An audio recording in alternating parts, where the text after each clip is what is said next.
Hi everyone, welcome back to the Stay on Your Bike podcast. I'm probably more excited for this podcast than I've been on any of the other ones I've done. Normally I always know the guest personally. This time it's the first time me meeting this guest, and I would have to put him down as kind of a childhood hero.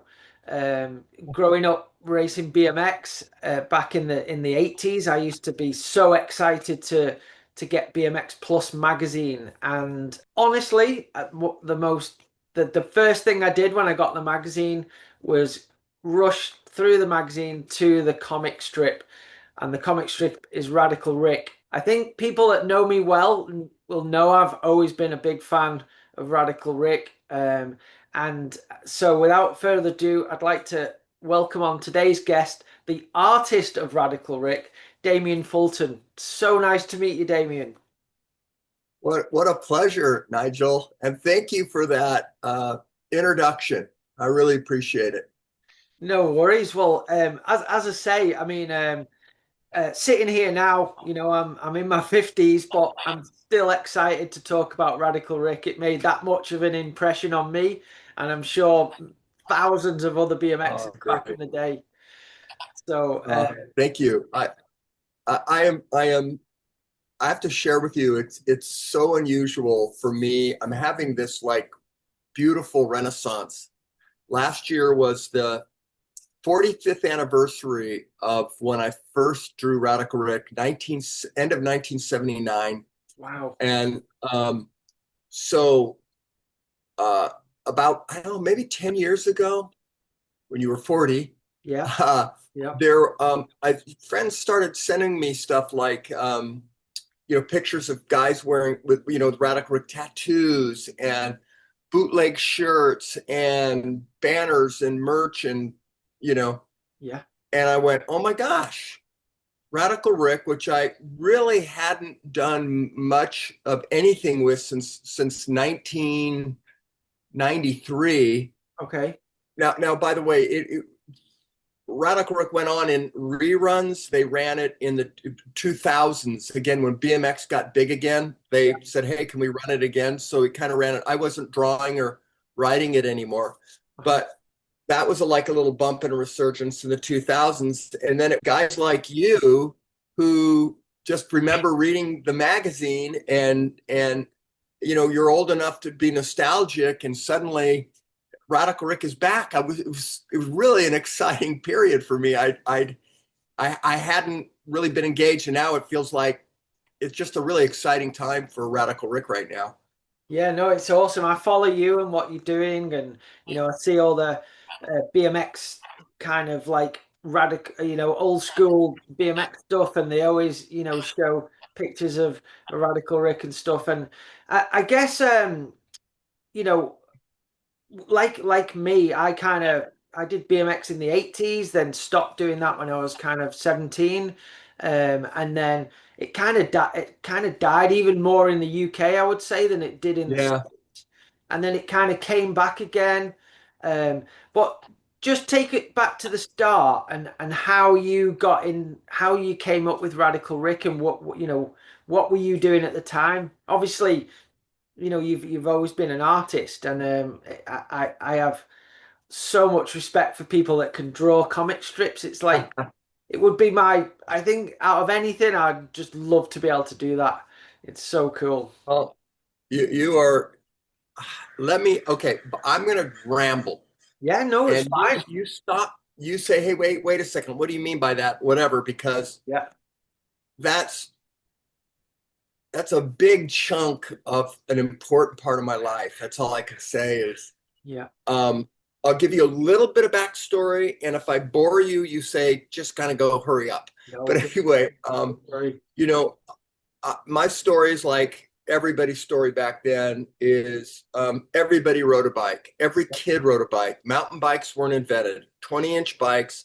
Back when I was riding, Stingrays, Schwinn Stingrays, Mhm. were the mode of transportation for everybody. Yeah, And we rode motorcycles. My older brother had set us up with dirt bikes, and so we we love motocross and desert riding. And but that was when you're 14 years old or 13, 12, whatever. You need adult supervision a lot of times. So um, we could sneak the bikes out sometimes, the motorcycles, but most of the time we just moved from our motorcycles onto our bicycles for to kind of extend that excitement. And we started out just doing. There was no BMX at that time. There wasn't even a word, but it was. We would take our bicycles everywhere. We would load them in the truck when our brother would go to the field to ride bikes, and ride motorcycles, and we'd ride our bikes. Where did you grow up? Which part of I California? grew up in an idyllic place, and that was south of Los Angeles in a community in an area called Orange County, Yeah. which was still rolling hills, um, open fields with, tomato grow, or tomato groves and strawberry fields, and we could be on our bikes forever. We were suburbia. We were outside of LA proper, which was a lot of concrete and everything. Yeah. So, we were in track homes, and sort of Radical Rick is based on, he lives in a little community called Crush Crank Canyon, which is this, mythic, mythic place. And I'm imagining it's suburbia, California somewhere. There's Yeah. always palm trees and a field somewhere. And that's sort of what we had growing up. And we started modifying the Schwinn's.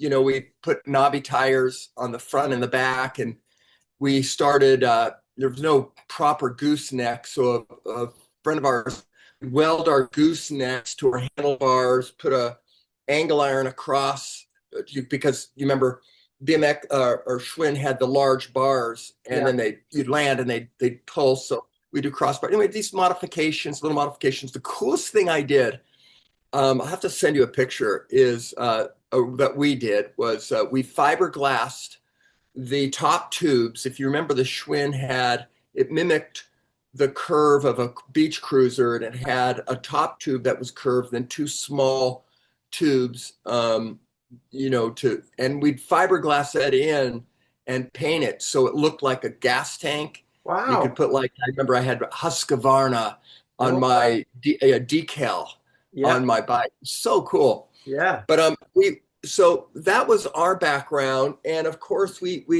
goofed around and we did races and things like that, but there was nothing organized. This is about the time, a little before Scott Broadhop, who started doing these types of races in Long Beach. And so we just kept riding motorcycles, riding bikes, and we would do the typical jumps off, build giant jumps and fly in the air, and the newspapers would come out. They called my brother and I the Flying Fultons, because No way. we were just on our bikes all the time. I made movies about bicycles. One called I think it was called On Any Friday, and it was based on the movie On Any Sunday. Yeah. Just kids doing stupid, crazy stuff on bicycles. My friend did a bicycle movie similar, copied on Any Sunday. It was called, it was part of the movie Joe Kid on a Stingray. Have you ever watched? Yeah. Yeah, my friend Kathy Sessler videoed her brothers and friends doing exactly what you're talking about in Southern California. It's so, yeah, I mean, it was just a really delightful time. And it was the combination of, back then in the day, there was no 24-hour news cycle, so parents didn't worry about their kids being kidnapped. Yeah. And we just, mountain bikes weren't invented yet, so bicycles were the default mode of transportation. Yeah. And so how I got to do Radical Rec. Yeah. So my background, I'm a BMX guy, or a bicyclist. I'm a 20-inch bicyclist. BMX really hasn't been invented. This is, Yeah. I graduated from high school in 1975. So this is like early 70s, late 60s. Yeah. We're bicycle kids in Southern California. And fast forward, I'm drawing all the time. But you're always good at art at school and something you're interested Um, in. yeah, I was, how there's always that kid who is the best athlete or the kid who is the most likely to succeed, or I was the kid who could draw. And so from a very early age, I started getting yanked out of school, out of my classes to do school projects, banners or flyers. They need a flyer for the Sadie Hawkins dance. Damien's in third period geometry or whatever I was in. Pull them out and I would do that, or I would do the yearbook covers or whatever. I was kind of a working Joe, never really just drew all the time. And if somebody wanted to take me out of class to draw, good deal. Yeah. So I think a dream of everybody is to be published, right? If you're an author, you want to be published. It gives you some kind of street cred. Yeah. And, I would do little gigs, like I would paint skateboards or I would draw on t-shirts, felt pen t-shirts and Yeah. rat fink and cars and waves and monsters and whatever Southern California, in it for a quarter or whatever. I remember I would think for a quarter in high school, I would draw waves. The guy would give me a quarter and I would draw waves for him, surfboard waves. So I was always kind of working, but kind of my big break came. I was by this time we had progressed off the BMX bikes and we were riding. This is like an pre-mountain bike, kind of an undocumented era. Maybe you guys remember it, but we were getting taller and lankier, longer. So we progressed off the 20-inch and we were riding 26-inch Schwinn Speedsters. I don't know if you know what those are. Yeah. Coaster brake, good for wheeling, diamond frame, little lighter, no gears. And they were our like mountain bikes. We would ride off in the hills of, Yeah. California, single speed, Yeah. brakes, Yeah. sliding down the hills, coaster brakes burning up by the time we got to the bottom. But also we were riding them all over town and kind of hitting things like if there was curbs or there was cement, Yeah. we'd try to bunny hop up. We'd race them in parking garages, we'd race each other. And we would do kind of hooligan things at night, like ride them in golf courses. And Yeah. we just, too much time on our hand, teenage kids. And so one of the guys who rode with us was a guy named Dean Bradley. And Dean Bradley was a photographer for BMX Plus and a good writer. And he started getting some pictures published in BMX Plus. And I said, gosh, can you make an introduction to me? I'd love to come down there. And, when I say down there, we lived in Orange County. BMX Plus was in Torrance, right outside of LA. Uh-huh. Nobody drove to LA. No, why would you go to LA? It was like, you have a small little footprint with your buddies and your life, and you're by the beach and you've got the hillside. Like, why go to LA? Beautiful where So you so Dean got me an appointment. And at that time I was, I'm going to give you a little bit of a sidebar because you'll hear how Radical Rick, in my life, and comics in general got no respect. So meanwhile, now I'm in college.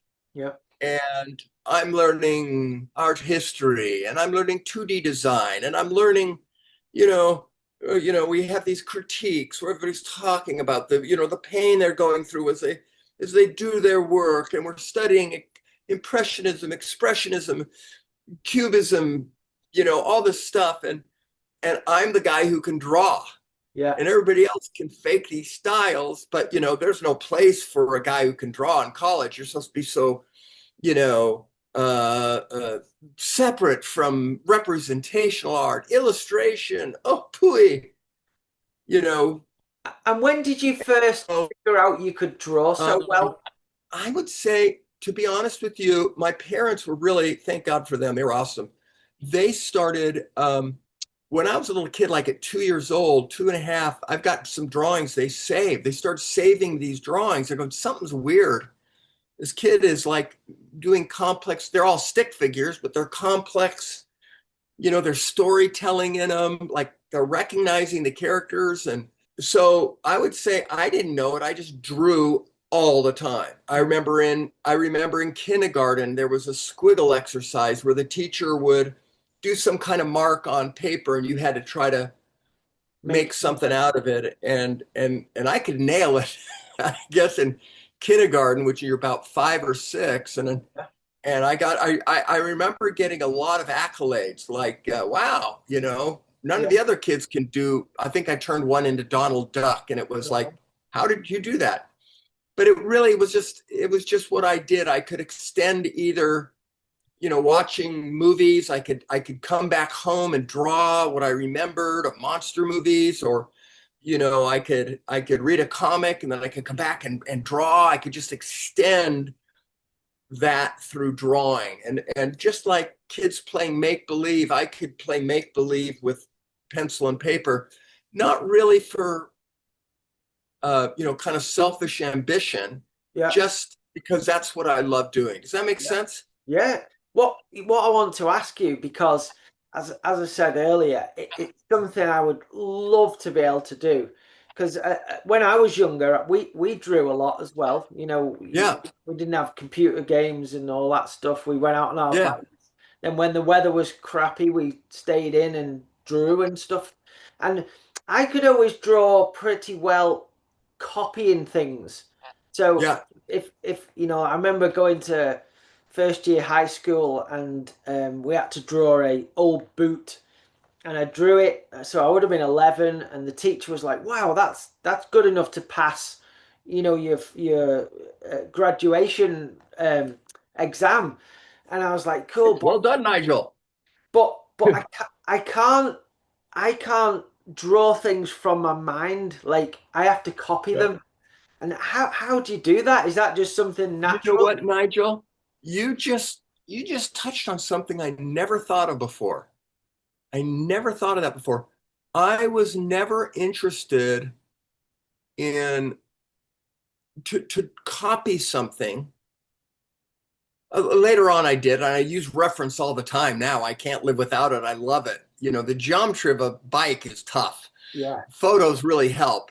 yeah, But when I was young, copying was work, yeah. Okay. right? Because like you had to focus. Yeah. Whereas drawing, whether I was a little kid doing stick figures, and if I wanted to show like a bunch of, cowboys and Indians, Mhm. I didn't have time to, um, you know, go and get reference. Mhm. And do you know when kids play with action figures? This is Yeah. really weird. I've never said this before, but I'm something's happening here. Cool. When kids play with action figures, Star Wars. Yeah. So my parents used to say when I drew, I was making sound effects. Ah. Yeah.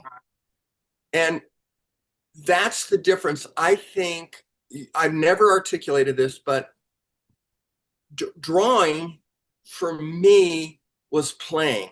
It was creating fantasies or an environment or a story or a thing Hmm. that extended the experience I had earlier. Hmm.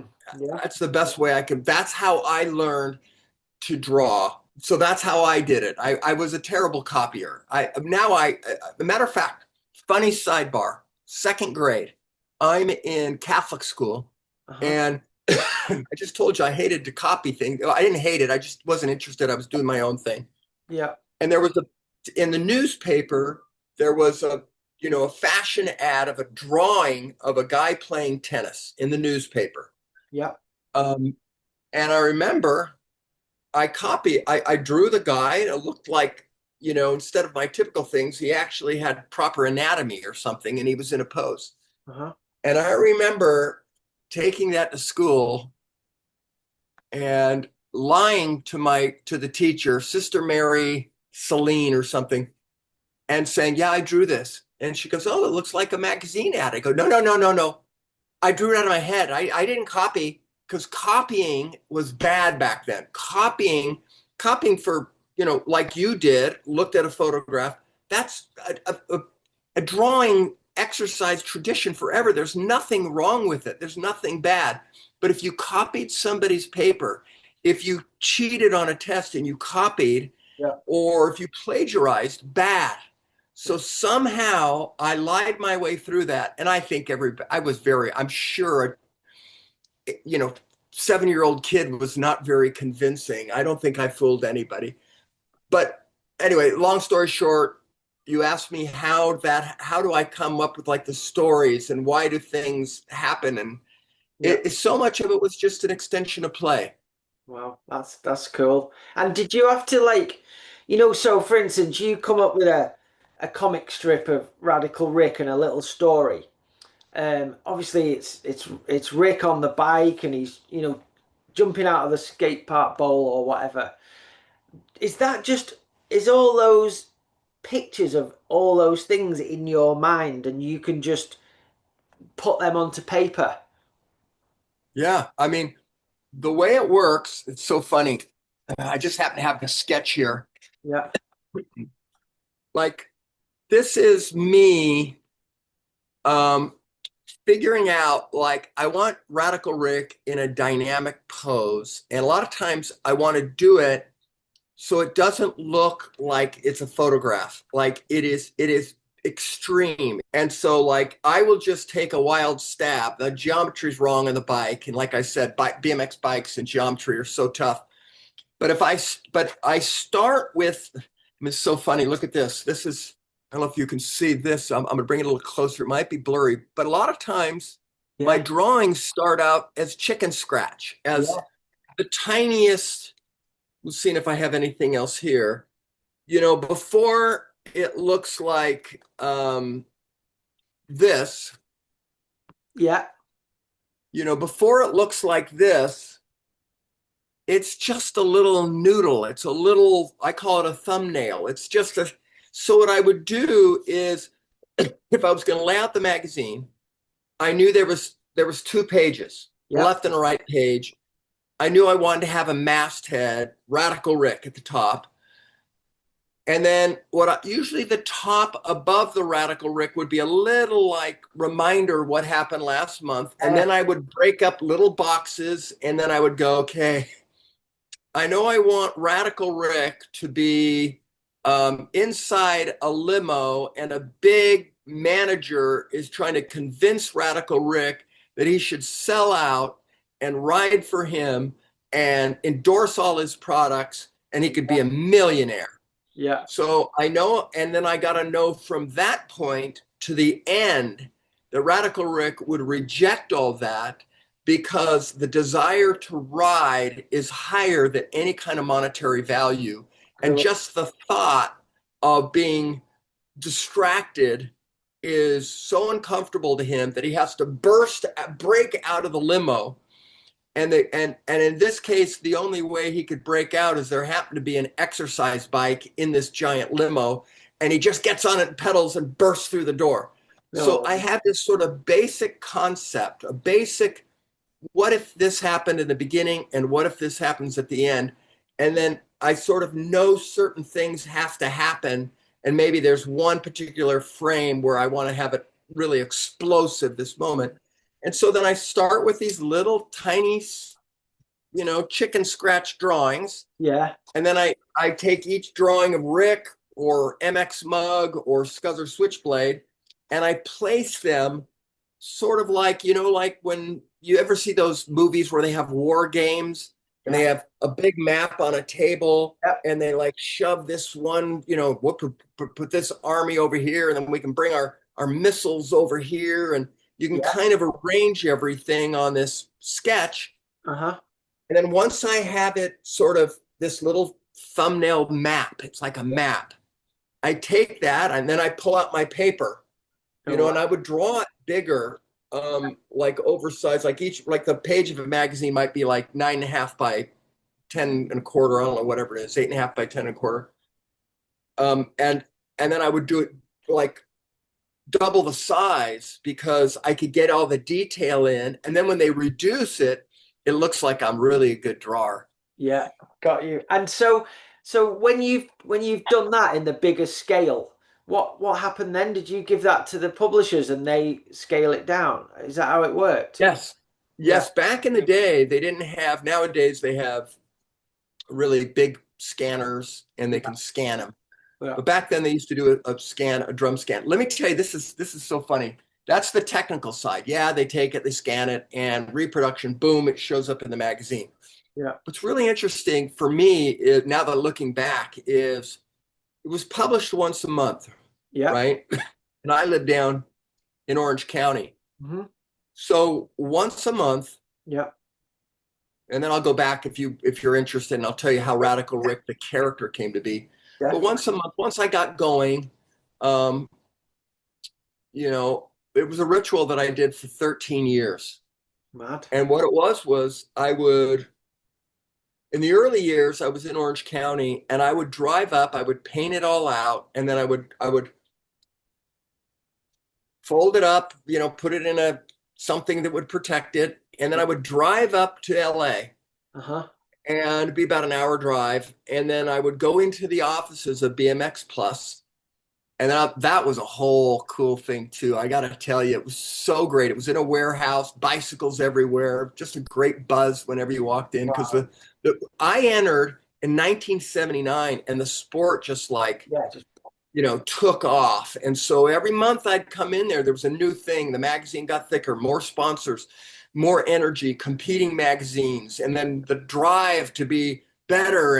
yeah. And I was doing, they said, can you do this, race poster, and can you do this ad? And Diamondback wants to talk to you about ads, or, SE has got this ad. Can you draw this? And blah, blah, blah, blah. So it was really exciting for me to go up there, get more assignments for the month. Uh-huh. Sometimes they'd call me, then I'd go away for a month, and I would do BMX Plus, and I do these ads, and I do these drawings, like they said to me, we don't like our masthead. We don't like BMX Plus. It was kind of funky. And they said, can you redraw it? So the design of BMX Plus with the Yeah. italic block letters that we know, that was me going home. Like, how do I draw letters? What's a logo look like? Because I cut so much of my artistic teeth. They just assumed I could do everything. And when you're young, my advice to all you artists out there, if someone says do something, even when inside you can't, just say yes, and then go home, panic, and figure it out. And that's sort of what I was doing. I was such a young kid. But so what happened is I'd drive up to LA. Yeah. I mean, and I'd meet with John Carr, the publisher. There was multiple editors through the time, multiple owners over those 13 years. Yeah. And they would then I would gather around, and it was story time. Yeah. And I would open up the Radical Rick, and then I would perform it for No way. them. And Wow. I read it and do all the voices, and it just became a ritual. Yeah. Um, and then after that, they go, oh, cool, great, great. They never editorialized. They never said, oh, hey, really, we're trying to get more Kurhar as a sponsor. We're Yeah. trying to get a little more Kurhar. Or GT would really love to see Rick riding Radical. Rick never rode a bike, a Yeah. branded bike Yeah. that I could think of. No. He never rode a branded bike because it's endorsement, right? Yeah. And that would piss off some other sponsor of the magazine, some other advertiser. So I would go up there, I'd perform this, I'd read through it, and then John Carr, who was with them the longest, gosh, he's just such a good guy. Do you know the name John Carr? Do you know who he is? I've heard of him, but I don't know Yeah. him personally. Yeah. He's still shooting photos of mountain bike magazine. He was a photographer back in the day. He was actually a surf photographer. We surfed together, became friends, and he's still my friend to this day, but he has like this brain, and he would proofread. And I got to tell you, before spell check, and none of my adults in the family or anybody I knew would read through that. Nobody knew what I was doing, so I That's just drive up crazy. there and present, and he'd go, "Oh," and he would give me all the corrections, the grammar, the spelling, and then I'd sit there for the next hour with white tape, with whiteout, and I'd fix all my typos. No way. It's Remember, it's all pre-digital. Yeah. Everything's by hand with a Sharpie and it's just all done by hand. And then this is kind of interesting. Then I would say goodbye, Yeah. drop off the artwork, Uh-huh. and I'd leave. They might write me a check for nothing, but I didn't care. I would have done it for free. And then I'd go away, and then the weeks would pass, and I go, shoot, Radical Rick is due. Yeah.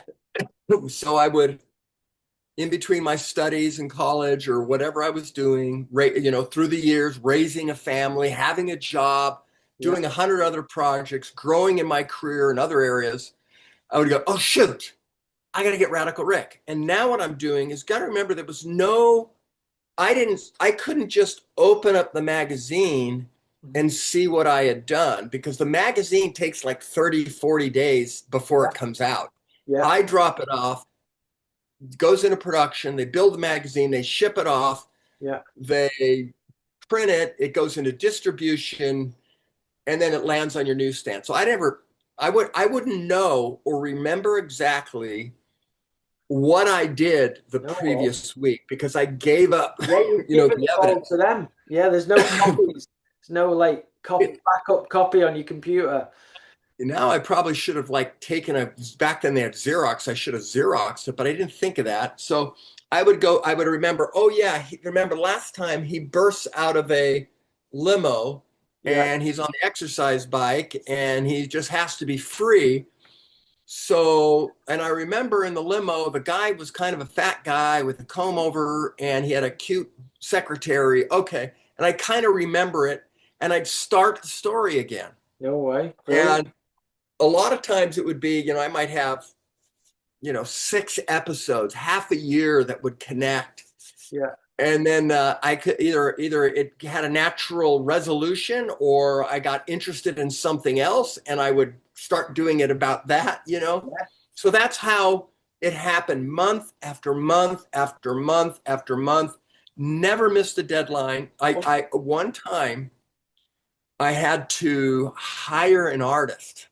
Wow. I wrote every episode. I wrote everything. But one time I was in the middle, I was a dad of multiple kids. I had a career in advertising, working for now. By now I'd moved into LA. I'd had to move up to LA because I was working at a ad agency, Ogilvy and Mather, and doing TV commercials, believe it or not, for He-Man and Wow.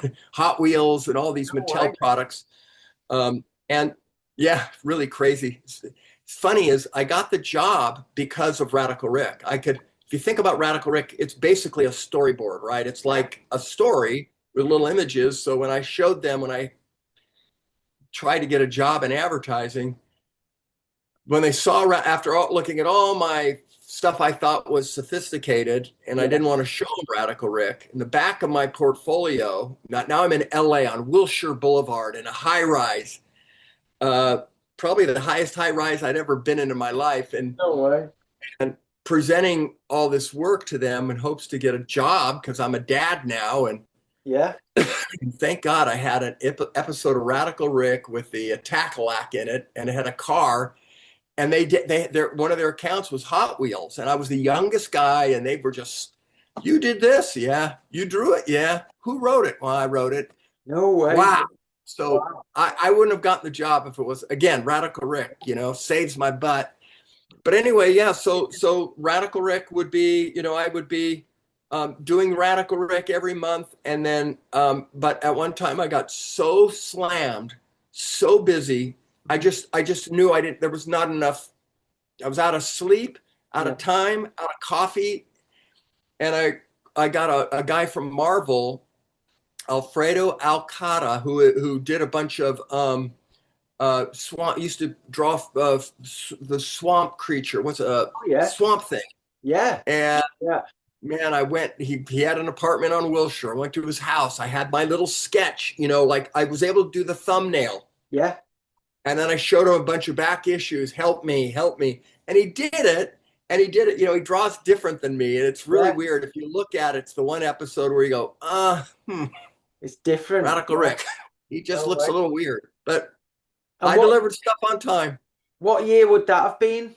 I'm going to guess 19, let's say 1987. Okay.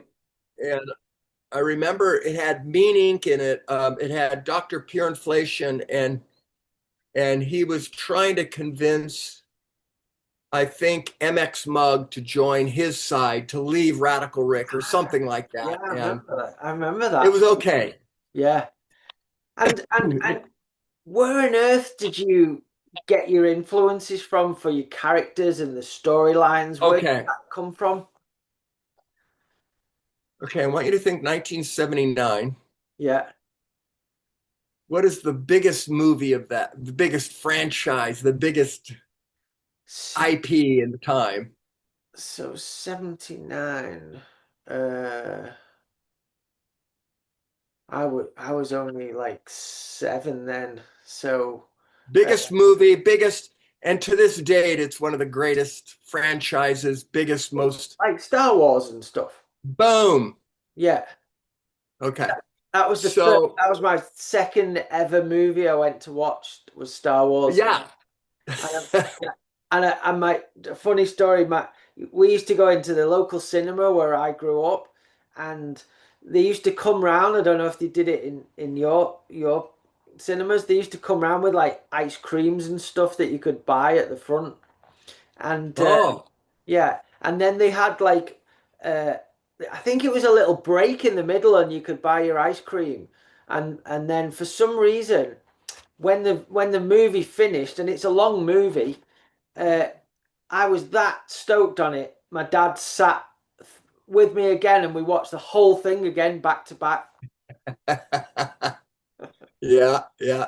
But yeah, So I go up. I think I told you that I got this interview, yeah, and I went up with my portfolio filled with images. I'd been studying. I graduated. I was still in school. I've been studying illustration, and back in the day, illustration was a thing. hmm, Album covers were illustrated, and album covers was so important to if you're a teenager. Album covers is yeah, that's as an important part of as the music, and it is the image or the visual of the artist, and to do an album cover. Magazines still had illustration. Time, Man of the Year, yeah, would have a painting usually of the Man of the Year, or yeah, illustration was everywhere, and ads, and so I was studying illustration. Now eventually, obviously, album covers go away, magazines go away, advertising is illustrations replaced by mostly photography or eventually digital art. hmm, But I love to draw, and I really wasn't a artist. Like I really wasn't like a pained artist. I'm just painting what I feel, and studio artist. I wasn't that. I liked storytelling, comics, and drawing, and monsters, and yeah, so I was more of an illustrator, and I drew. And so anyway, I came up, drove up, met at the offices of BMX Plus, yeah, sat down with the two publishers, or the editor and the publisher, uh, Jim Stevens and Mike Aguirre, and I bring out my portfolio. It's a similar experience to what happened when you know, yeah, 8 years later, when I went to an advertising agency. I'm showing them all my hoity-toity art, like realistic portraits and um, you know you don't really have a job, but so you would fake like cover of Time magazine and Yeah. this album cover, and you're showing all this stuff, and they go, Yeah. okay, you know what we really need is we need a comic strip. Going, oh, here I am trying to, I love comics, but Yeah. comics got no respect. Comic wasn't art. Comic wasn't like a style that was pursued in album covers or anything. Yeah. It was lowbrow. It was common. Yeah.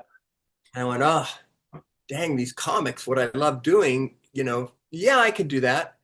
They go, well, at this time, their competitive magazine was BMX Action. Yeah. And Bob Harrow, everybody knows Bob Harrow, was doing an ad for for grab-on grips, which Oh was yeah. grips for bikes. Hmm. And he had a character called the Grab-on Kid. So they go, and Bob would do a little episode in black and white, one page, and it lasted for like a year or two, or I don't know how many years, but and so they go, could you take a comic like of a BMX guy, Yeah. but we'll run it as editorial. Could you come up with something that we own that's ours? Yeah. You know? And I went, well, again, I have no clue. But when Yeah. you're a kid and you're trying to get, you're Yeah. hustler, you Hmm. go, absolutely, I can. I No. go home, drive home, I go, what the heck? And I'm reading all the BMX, I'm going through all my magazines and trying to understand the race world because I'd never seen a BMX race. All I Yeah. knew was what was in the magazines, right? Like all of us, like Yeah. most of us never saw a BMX race. We only could read about them. Yeah. And so I started thinking about, I didn't want to make it a character that was all about me. I'm this, I'm Superman, I'm this. Yeah. And what it was more about was somebody who was his actions were so amazing that it was more about how people reacted to him. Yeah. And to this day, Radical Rick hasn't uttered a word. He was more like Clint Eastwood, where Yeah. his actions spoke louder than words. Yeah. And I wanted him to be mysterious and intimidating, and he changed over time. But initially, I thought what I loved about back to Star Wars. Yeah. Knowing that by that time Darth Vader was just this mythic figure, right? He was Yeah. cloaked. He was a mystery. Yeah. And if you look close at his design, he looks like a skull. He's got just orbs for eyes and a little triangle for a nose, and this sort of slots. He's a skull. It's awesome, the greatest. I think Sid Mead did the original design, or Ralph Quarry. All you Star Wars fans will kill me for that, but. So I started drawing Radical Rick, and I noticed with the Jofa, the old mouth protector, Yeah. and goggles, Hmm. dark goggles created kind of a dark area like a skull, and then the frame of the white frame created the structure of the Cheekbones. bones of the Yeah. skull. Little show and tell again, Yeah. and so you have these are like the goggles, Yeah. and then this little triangle here is like that little gap Yeah. between the goggles and the Jofa. Yeah. And then of course a round white helmet, Yeah. made him, it reminded me Yeah. Like of a skull, right? Yeah. So Yeah. so Amazing. he started out, that's how Radical Rick was born. Black and white, one page. He races, and I think I'm not remember what the first episode was, but I think that we introduced Radical Rick and his best buddy MX Mug. Yeah. Where did MX Mug come from? I loved MX Mug. Yeah. MX Mug is way more like me. Yeah. Okay. MX Mug, I actually made my own when I was I was probably 13 or 14. I did my own comic strip for myself, and it had two guys in it, Yeah. motocrossers. They rode motocross, and one of them was really great, like Roger DeCoster, he was an Yeah. amazing motorcycle rider. And the other one was MX Mug. Okay. Yeah. And he was just kind of a, tag Average along doofus good who guy. believed he was better than he was. Yeah. And that stayed there in my mind, I guess, for till I got older, and I brought him back Yeah. as sort of the sidekick, the kind of more like the everyman like Yeah. me. I Yeah. was never Radical Rick. Everybody goes, "Oh, are you Radical Rick?" No, no, Yeah. no. I'm not that guy. Stu Thompson is Radical Rick, or Greg Yeah. Hill, or Eddie Yeah. Fiola, or those Yeah. guys are Radical Rick, Yeah. and I'm just a wannabe. And that's how Radical Rick and MX Mug became buddies. Yeah. And to this day, I got to show you something. Can I show you a Of visual course. aid? Yeah. Okay, here we go. Please. I'll be right back. So great. A buddy of mine, his name's Rob Huddleston, and he runs a BMX track or is one of the operators. And he's also a great, he's a huge fan of Radical Rick, a good friend. And he makes these figures. Wow. Look at that. Why did MX Mug have such a big nose? What is funny is I did a comic strip in college, So cool. Look at and those. Wow. I don't know why. Just because he's such a goofball. You know what I mean? Like he's Brilliant. just So and a goofball in the most lovable way, yeah. practical way. But what I loved is Radical Rick evolved over time. Like he had a cool visor, and Yeah. he kept evolving. But MX Mug, Just stayed the same. same snap visor, Yeah. Jofa. Yeah. So Unreal. They're so anyway, cool. I thought you might Yeah. like to see those. I think these are so cool. They're all hand painted, and he's got Yeah. like the scuffs on the helmet, and It's so the cool. Yeah. Radical Rick is. I mean, it's so accurate. I don't know. It's so Yeah. weird to see the things you draw in 3D. It's just It's what's amazing. going on. Well, just while you're on to stuff like that, when I used to run a mountain bike race team, and we started off doing downhill for a long time, and then we moved Yeah, over to enduro when it was when enduro got really popular in Europe, yeah, and when we were doing that, um, a few people started to come out with the motocross handguards. yeah. Yeah, and a guy from Italy, a small company, but he was like an ex-Moto GP guy, like super good racer, and he came up with these little really cool handguards called AVS, and there was like a French guy that knew him, and he was making handguards for him, and then he approached us because we had a super um, high profile rider on our team at the time, Sam Hill, who's done so many good things in the sport, been multiple world champion. And anyway, he came and came into our pits and said, "Would you like to use these handguards?" And we were like, "Yeah, cool." He just brought them us. He brought them in a bag, and then he said, "Guys, I'll custom make the graphics for them." So they had team graphics on with the names and stuff.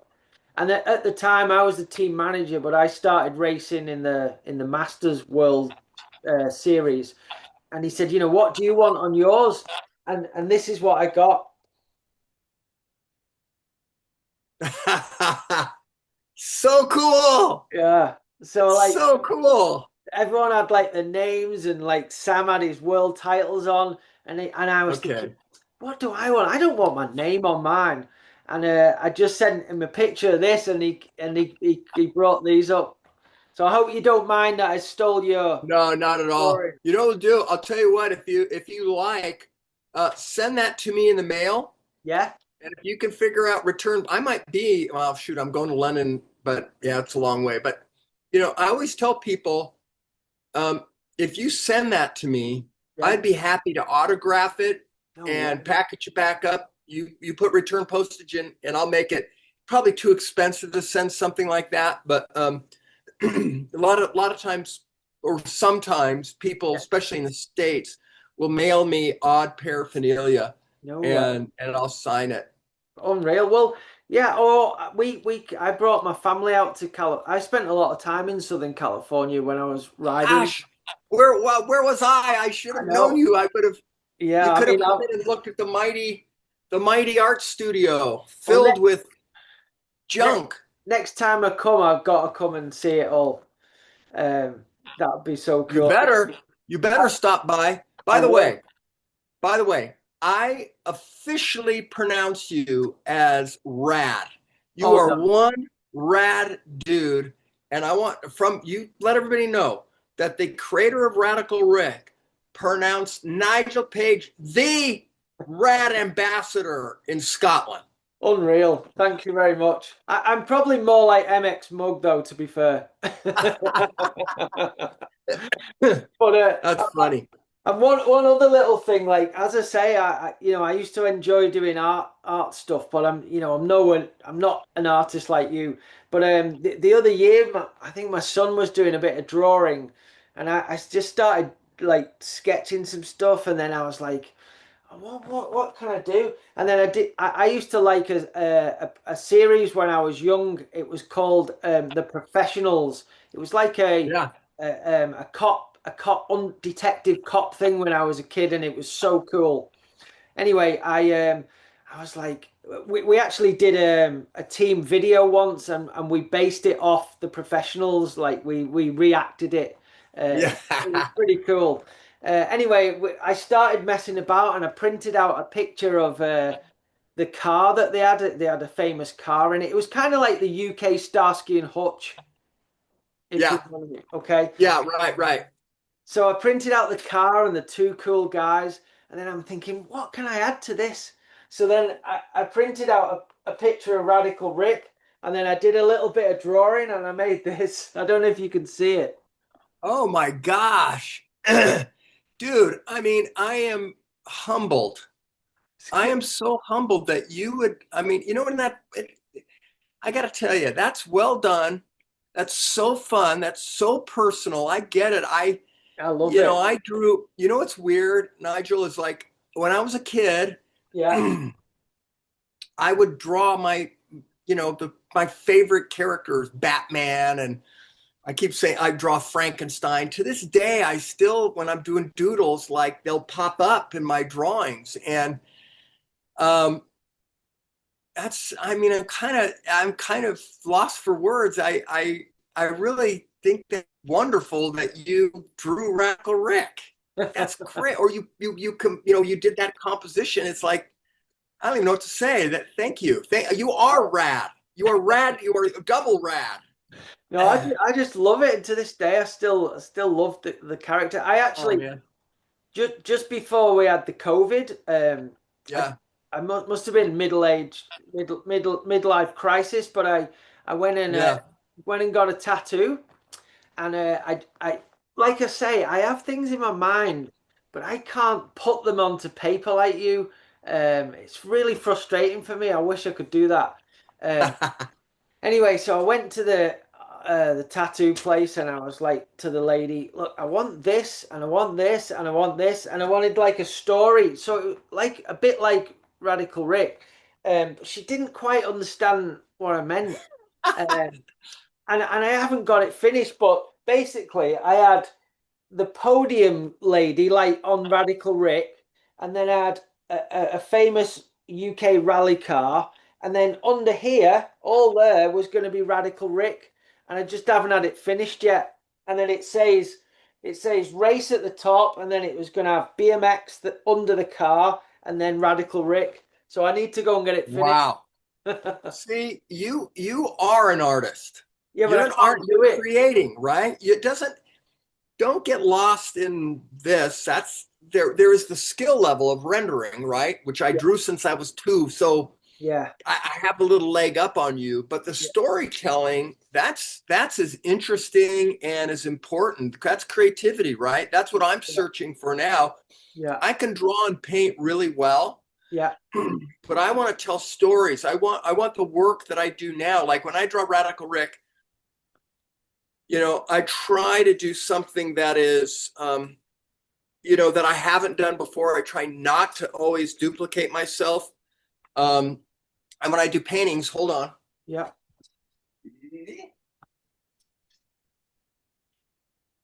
Wow, look at that. So, like when I do artwork now, That is I so tried it. This is cool. a painting. How funny. I know this has nothing to do with bicycles. Sorry. Doesn't But matter.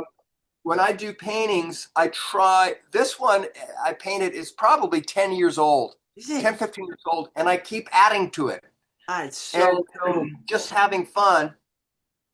But I think the point I'm making is creativity isn't just how, don't get fooled by like, just because you can't draw perfect, Yeah. you're still adding creativity and things that interest you in your life in an extraordinary way. Anytime you can change the ordinary to Uh-huh. extraordinary, and Yeah. and and I think that's wonderful. I want you. I'm encouraging you to keep doing what you're doing. I'm gonna try. I'm gonna start doing some more. So one thing I was gonna, well, two things I was gonna ask. As I've got older and I do, different things. Have you ever done Radical Rick as an audio book? I'll be. No, I have never, ever, ever thought of that. I would Wow. love I to hear cannot that. believe, dude, I can't believe it. This has been a really great talk with you because two things I'm learning. One is art should be play. That's what I learned. That's why I can imagine. Second thing is no one ever has suggested an audiobook. Why? No one has So ever cool. suggested an audiobook. Imagine all the Interesting stories. because do you have the book, by the way, the complete episodes? I'm No. going to make a shameless plug. You have to go to radicalrickbmx.com and we compiled, um, it was like a total crowdsourcing thing. A, we were able to find all of the Radical Rick episodes, every single one, and put it in the hardcover we made. That sold out immediately, but you can still get the soft cover. Oh wow. And it is from episode number one, a single page, 1979, black and white Radical Rick, all the way up to the beautiful full colored Oh no way. spreads. Every single episode, I got to tell you, I've heard over and over and over again the flashbacks people have Yeah. because they can remember. They'll be reading it, reading. I don't remember any, and all of a sudden, Yeah. oh my gosh, this is when I followed Radical Rick during these, 4 years that I rode BMX, and then I left it, and I went Yeah. and I grew up, I did other things, Yeah. but Nigel, you have to get one of those. I You will. you will you will freak out. You will And freak out. It's a beautiful book too. can you Um, get it shipped to the UK? yeah, yeah. It'll Okay, cost cool. you $8 billion. Well, The book everything. doesn't cost anything. Yeah. But the shipping, Yeah. over and over, but there's nothing we can do about it. No. It's just shipping is shipping. Yeah. But I'd love to have you. I think you would delight in it. Oh, I'd love it. Yeah, I will. I'll definitely get on that. So, It it so makes it makes excellent bathroom reading material. well, I want to have.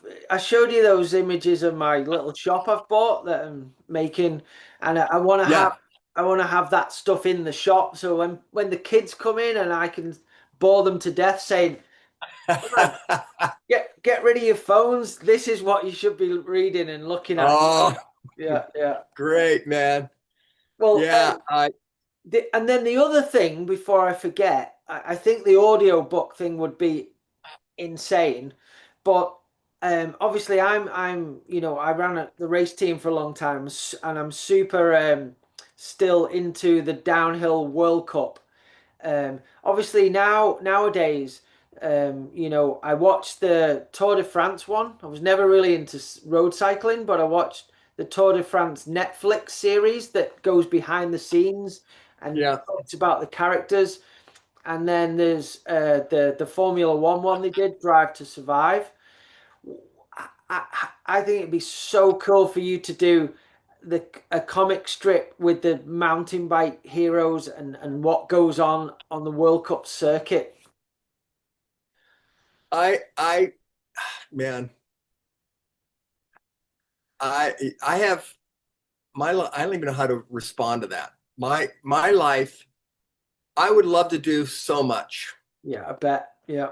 but I'm gonna turn 70 in 2 years, a year and a half, You're in and fucking good shape. How would you keep in such good shape? I am a I I'm a competitive volleyball player. I still play at the national championship. I'm going into surgery on Tuesday. I've beat my body to a pulp, but I want to extend my Earth suit as long as before I go to heaven. I want to extend my Earth suit. I'm hoping that technology will Yeah. help repair some body parts Yeah. so I can keep going. But I appreciate your suggestion, and I'd love to do so much. But I feel like I'm a short timer. I know. I mean, when we're talking about stuff of our childhood, Yeah. I swear to you that I can't even comprehend that was 55 years ago or whatever. Crazy. I can't believe that time is going by. So every second I have, I'm really highly aware of what I uh, say I'll do and what I realistically can do. And right now, my dance card is full. I am so blessed with so much abundance, so much opportunity. I'm not trying to like go, oh my gosh, I'm great. Yeah, yeah. You just But uh, I've got so many programs, plans, stuff happening. Matter of fact, what I'm doing, I just want to say one quick plug. You saw me holding these things up, right? These are little Radical Rick sketches. yeah, And last year was the 45th anniversary of Radical Rick. yeah. And I just wanted to give back. And I drew 45 of these little drawings, just knocked them out. I mean, there's so many of them. They're little portraits that are suitable for framing. They're all Yeah. signed by me. And I want to give back to all the fans and everything. So what I'm doing is we sold one of these recently at an art drop for $150, and I want to offer them for $50 each. Wow. And that money goes to a charity that helps kids get off the street, stay off drugs by getting them on BMX bikes.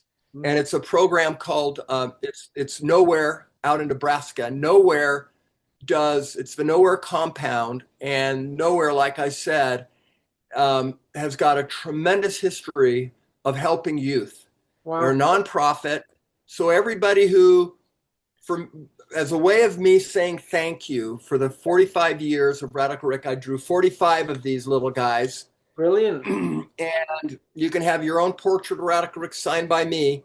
And they'll be, and every one of them is slightly different. Have you still got some And left? we're going to drop them on Saturday, Oh, this wow. upcoming Saturday. I don't know when your podcast is coming out. I think it is February.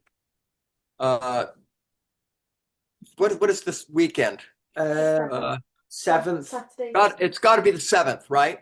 Yeah. So anyway, I'm gonna make an announcement, and because when I drop Radical Rick artwork, it usually sells out in the big pieces go in a matter of minutes. I know. Within a couple of days they're gone. I looked on Um, your thing and I was like, oh wow, look at all these, and they've all gone. yeah.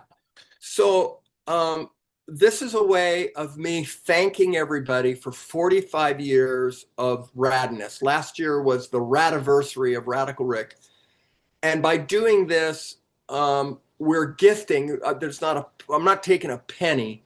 Everything is going to help kids stay off the streets, learn about BMX, ride bikes, and it's really a worthy cause. So I'm telling your audience first, Yeah. go to radicalrickbmx.com.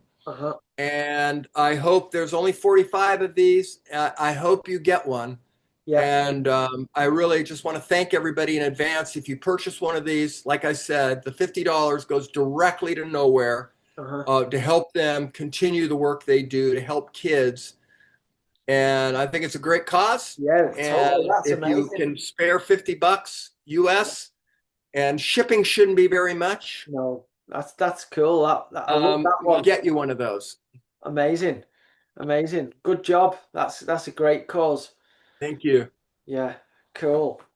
And so let's take I think the audio book thing could be something that you should do. If Well, you why don't you and I talk offline and we'll figure this one out all right, because, that'd be so uh, cool. yeah, Yeah. because it would be so fun, wouldn't it? Yeah, unreal. And I listen to a Yeah. lot of audiobooks, like if I'm driving or I'm fixing a bike or whatever, just so it's on in my mind. And that I'd love to listen to Radical Rick while I was doing that stuff.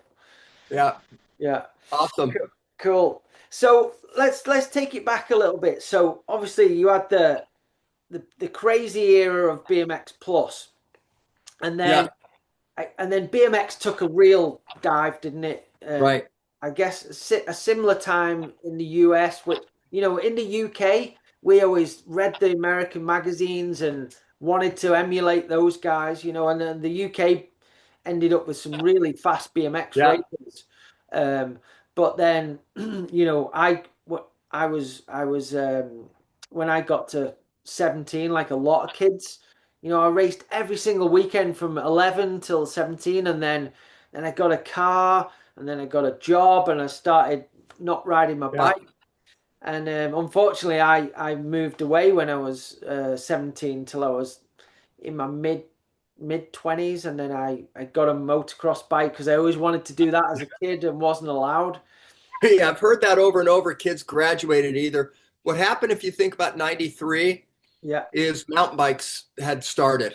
And yeah, when you were a kid, the way you got to school, everybody rode a BMX bike to school. And then suddenly you couldn't be seen dead on a I know. 20-inch bike when there was a 26-inch bike. Yeah, It's suddenly, and what happened then, so the advertisers started shrinking, yeah, magazine it got harder and harder. I yeah, was doing other things. I was already doing another comic for a snowboard magazine. And I yeah, had my life was full. We both sort of like going, I don't know where this is going. yeah. So we ended it in 1993. And Great. then what happened was BMX came back with the Yeah, Warp Tour. And suddenly, people still rode bikes. yeah, They were still out there. There's just yeah, nobody covering it. They yeah, couldn't make money off of it, but it yeah, kept going. People were still riding. We were all riding our bikes. yeah, And then finally, it kind of got cool again yeah, with the X Games and everything like that. So the 2000s, it comes back and yeah, it's big and it's new yeah, and suddenly it's like legit. yeah, And so that's back in the 2000s. They started rerunning Radical Rick, publishing it in BMX Plus magazine. yeah, And then, what I just feel such incredible vindication. BMX was always this sort of tertiary. Skateboarding was cool, surfing was cool. BMX Plus was, I mean, BMX suddenly became uncool when mountain bikes came out, and now I feel like it's so legit. It is so. I want it to be respected and revered the way we loved it, yeah, and now with it in the Olympics, and of course now it's just part of the scene. And thanks to, back then there was just nothing. There wasn't YouTube. There was nothing. And thanks to, the social media and everything like that, BMX is hot. It's yeah, great. So yeah. happy for it. Yeah, yeah. I mean, and it's diverse. I mean, I think obviously BMX, like you talked about earlier, you had your dirt bikes and going out on your stingrays, and then BMX became a thing, and then eventually, mountain biking became a thing, and now mountain biking, in some respects, I think is more like motocross, with the bikes, with the suspension and everything. And BMX has gone like super fast with the slick tires. It's just evolved into what it is now. And the athletes that do all the different disciplines are incredible, but it's It's just, like Formula One. yeah, yeah, but it's just gone, in so many different directions. And then the freestyle or park or street or whatever you call it, that's just insane. I don't even know what's going on. They're doing that many crazy tricks. It's incredible. But then, Yeah, Radical Rick to me now, um, where I still follow BMX, but I follow the mountain biking more.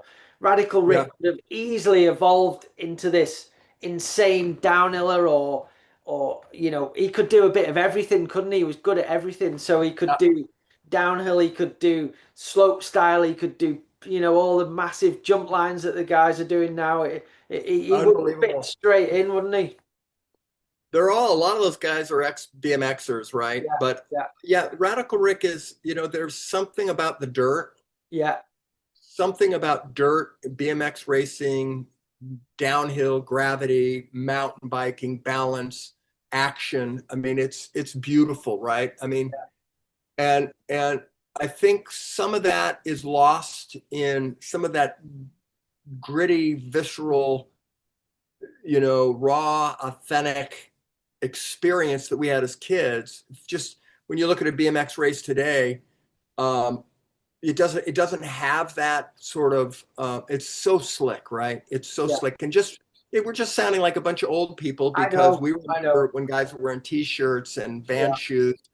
yeah, They were modifying their own bikes, and there was yeah, just the evolution. Now they are, believe me. I mean, I was at the Nationals last year or 2 years ago in Tulsa at the BMX Hall of Fame induction ceremony, yeah. uh, where I was a bridesmaid, not a winner. Not a But winner. anyway, How are you not a is winner?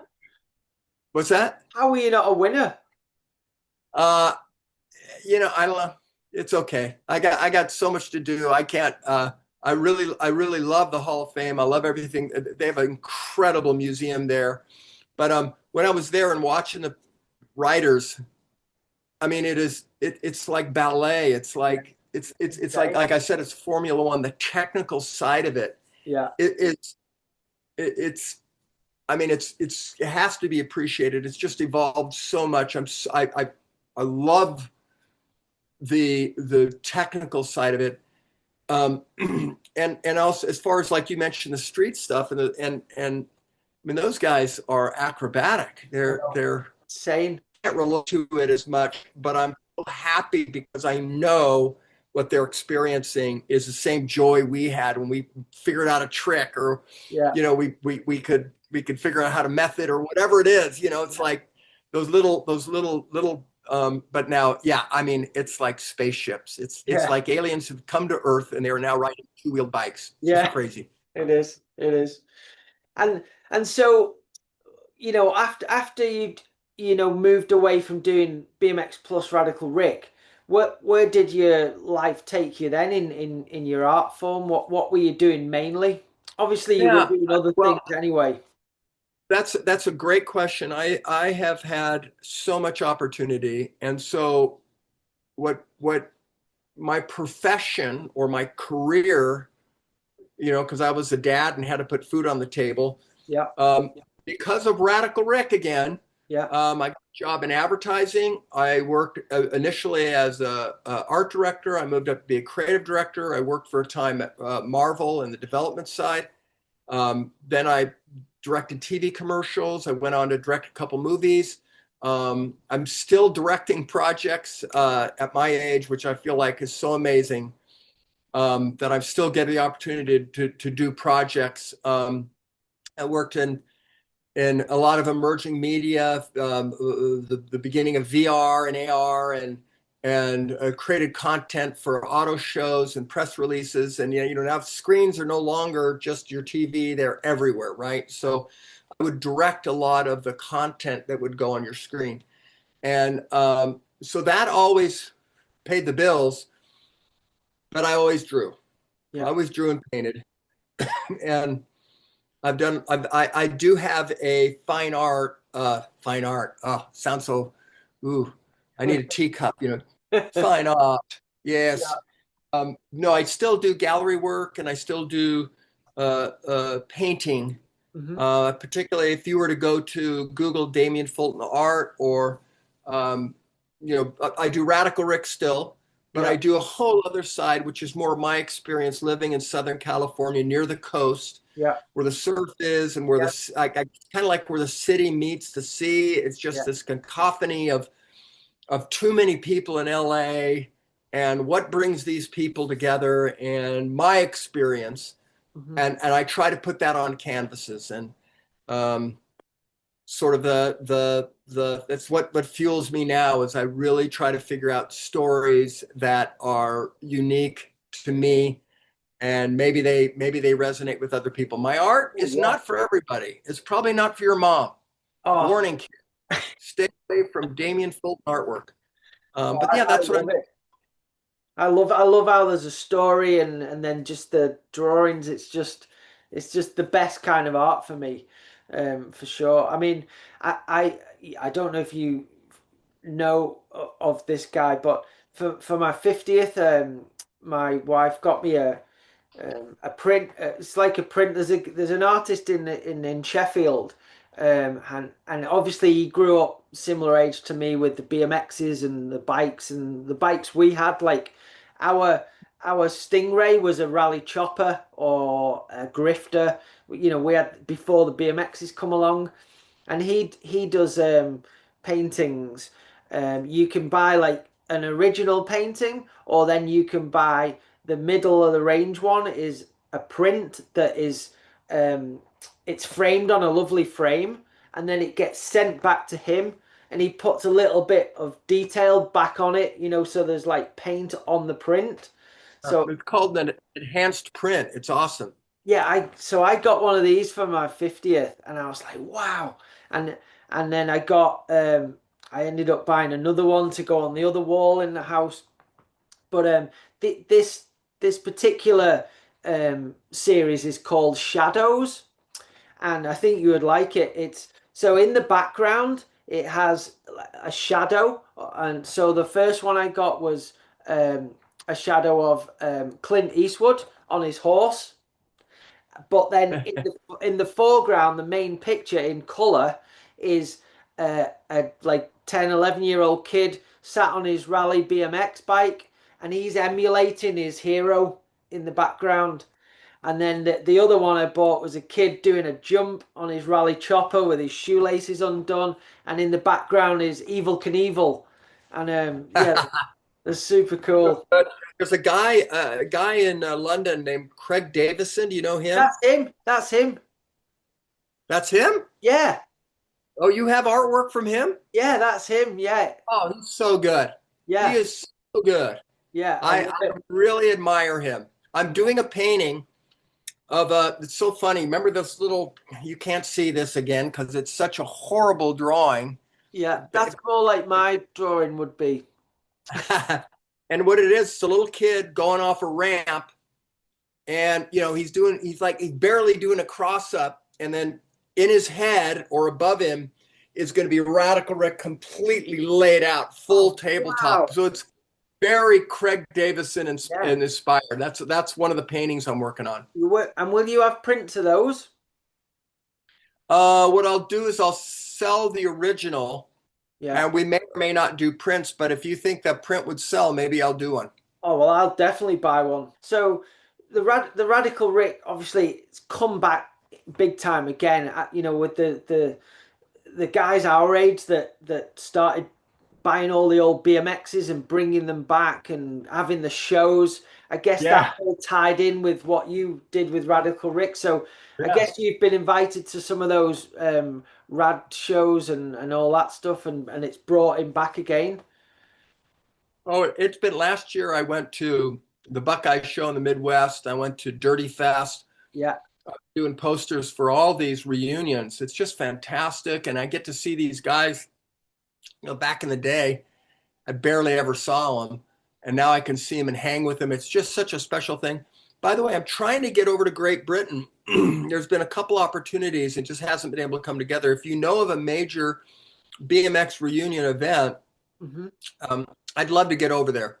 Okay, So if well, you know any organization, if you got a bunch of people who want to pool, The best doing person to BMX best bikes. to speak to about that is Alan Woods.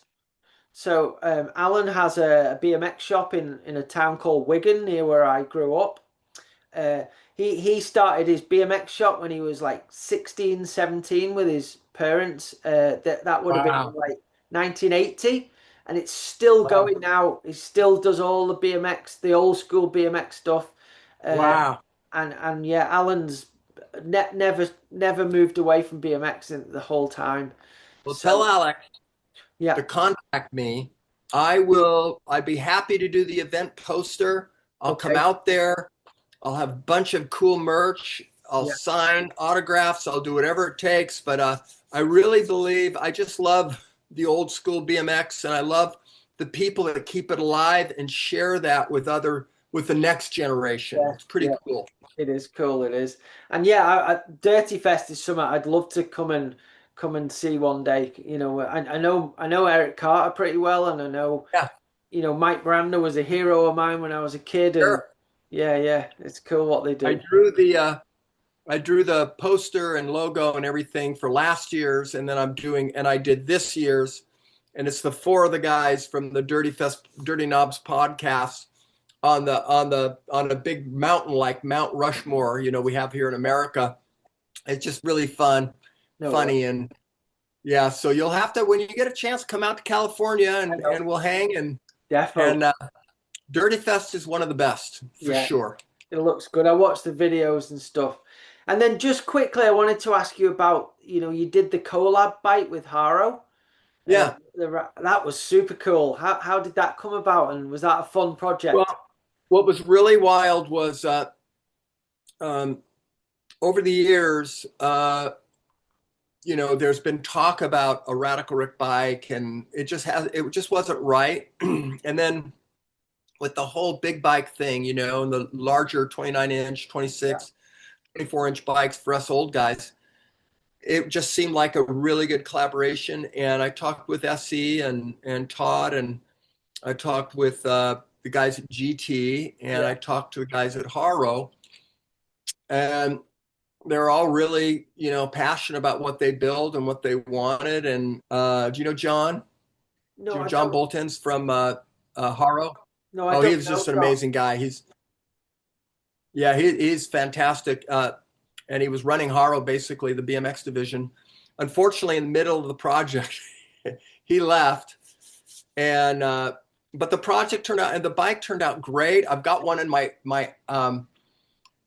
uh, my my original, my first prototype is in my shed in the back, and then I have an unbuilt one still in the box, Wow, 29 cool. inch, and I love it. I think they did. There's a really You've got to create a price point that is attractive and reasonable. Yeah, And what's happened is the frame is pretty good, and so people are building them up.